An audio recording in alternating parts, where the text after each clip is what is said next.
Okay दोस्तों, तो बहुत ही एक अच्छा गुड न्यूज़ निकल के आ रहा है जो म्यूचुअल फंड में इन्वेस्ट करते हैं।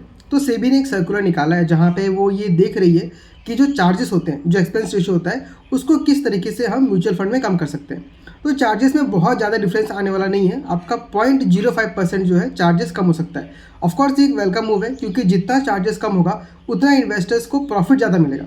बट जहाँ तक मुझे लगता है जो मोस्ट इंपॉर्टेंट थिंग है जो अभी करने का ज़रूरत है, वो ये है कि हम एजुकेशन पे बहुत ज़्यादा फोकस करें या मनी स्पेंड करें। क्योंकि आज भी मैं देखता हूँ, लोगों से बात करता हूँ, तो उनको म्यूचुअल फंड के बारे में बहुत ज़्यादा आइडिया नहीं है। कई लोग तो मुझसे ये पूछते हैं कि म्यूचुअल फंड में पैसा डाल रहा हूँ, अगर पैसा डूब गया तो क्या होगा। मतलब वो कंपेयर कर रहे हैं सहारा और जो पहले बहुत सारे ऐसे चिट फंड्स थे जो पैसा लेके भाग जाते थे। तो ये बहुत मुश्किल होता है समझाने में कि म्यूचुअल फंड बहुत ही ज़्यादा सेफ है। रिटर्न कम बेसी हो सकता है, उसमें फंड कॉस्ट सेलेक्ट करना है वो अलग बात है। बट म्यूचुअल फंड एक सही चीज़ है, लोगों को इन्वेस्ट करना चाहिए।